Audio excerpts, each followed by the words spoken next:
देखते हैं यहाँ पे, तो वही यहाँ लिखा हुआ है कि जो पेंट है वो लिक्विड इन लिक्विड, स्मोक जो है वो सॉलिड इन गैस, क्लाउड जो है वो लिक्विड इन गैस। तो इनके एग्जाम्पल्स आप थोड़ा चार्ट में देख लेना। अब आगे देखते हैं यहाँ पे, मिनिमम डिस्टेंस किसी भी डिस्टिंक्ट विजन का for an adult young adult with normal vision is about. तो कुछ डेटा दिया हुआ है 2.5 मीटर, 25 सेंटीमीटर, 2.5 सेंटीमीटर या 25 मीटर। तो यहाँ पे एनसीईआरटी में आपको ईजिली मिल जाएगा। यहाँ पे करेक्ट आंसर जो है वो 25 सेंटीमीटर।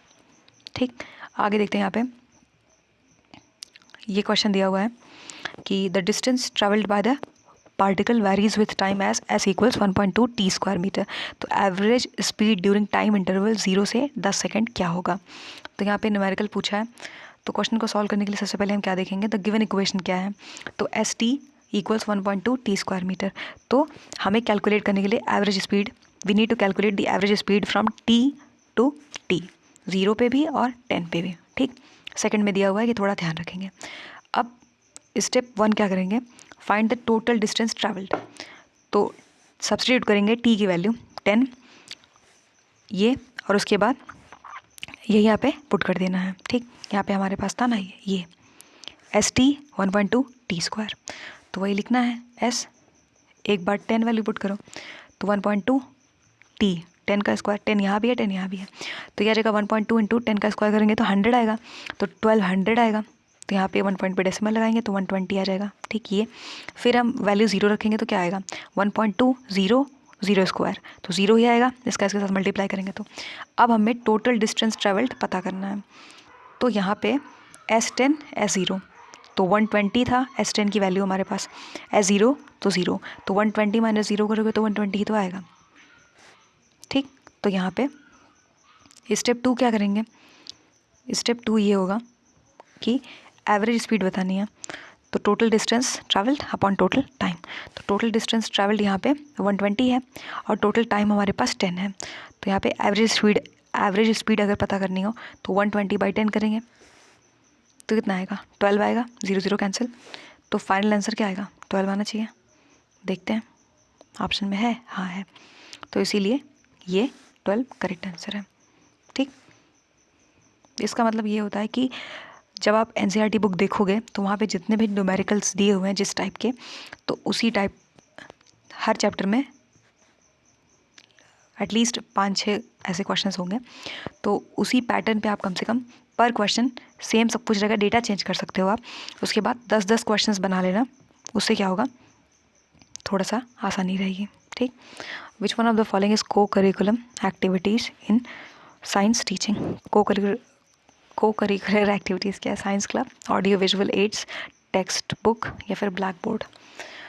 तो यहाँ पे देखने से आपको समझ आ रहा होगा कि एक्स्ट्रा क्या ही होगा, साइंस क्लब। ठीक, को करिकुलर एक्टिविटीज़ वो एक्टिविटीज़ होती हैं जो कि कॉम्प्लीमेंट करती है एकेडमिक करिकुलम को और इन्हांस करती है लर्निंग एक्सपीरियंस को। वही जो चिल्ला चिल्ला के लोग बोलते हैं ना, एक्सपीरियंशियल लर्निंग होनी चाहिए, वही ये है।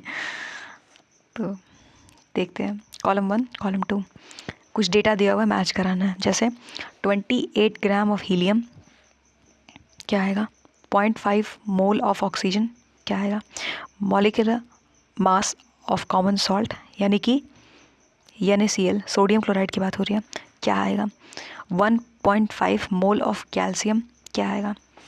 तो क्वेश्चन सॉल्व करने के लिए चलते हैं सोल्यूशन वाले पार्ट पे। 28 ग्राम ऑफ हीलियम, तो मोलर मास हीलियम का कितना होता है, 4 होता है।